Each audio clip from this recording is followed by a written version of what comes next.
start things off here on Microsoft 64-bit, we ask the question, are you a PC or a Mac? Or are you a Mac or PC? Whichever you prefer.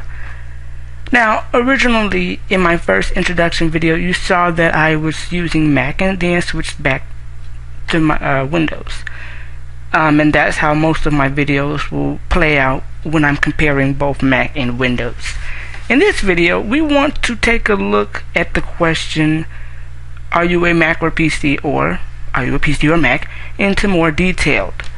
I've been using computers for 6 years now, and I've been using Windows most of those 6 years, and relatively got into Mac.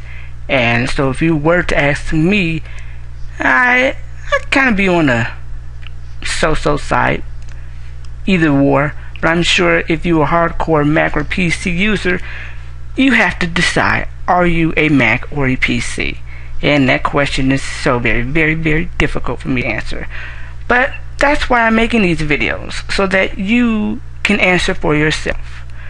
If you are using Windows, then you're a Windows user. If you use a Mac, you're a Mac user. No hard question there. But if you're trying to decide if you want to switch to a different operating system because A, you're getting so sick of Windows if you're using Windows Vista, or you are done with Mac and you want to switch over to Mac, it's for you to decide. Macintoshes tend to have very creative programmings like iTunes if you want to manage your music, iPhoto to manage pictures, iMovie so you can create movies, GarageBand for making nice editable music, and so forth. And these are pretty much the standard applications for Mac.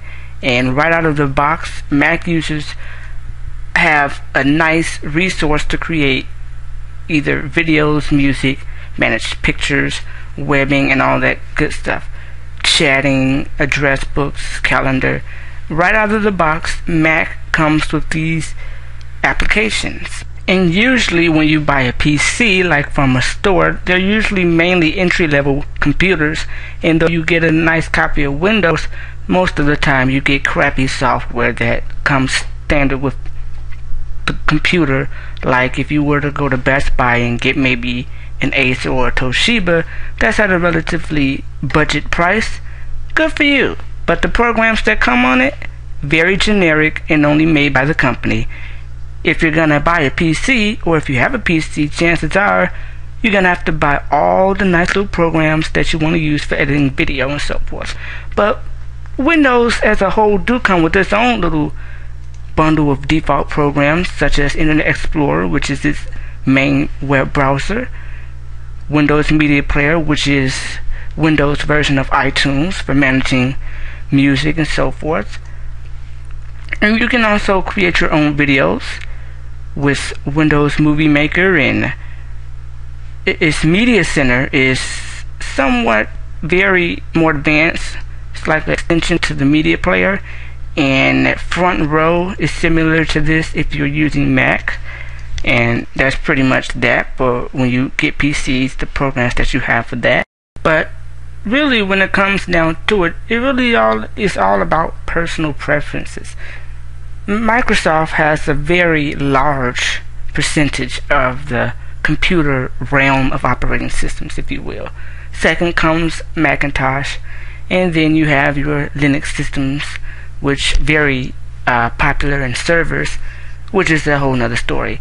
But most of us use Microsoft's Windows, and as of right now, for this time and sake, Windows XP still reigns supreme, and Windows Vista is kind of just like So Macintoshes have become quite nice as of now, and has thrived with the new products that Apple has created for the Macintosh computer.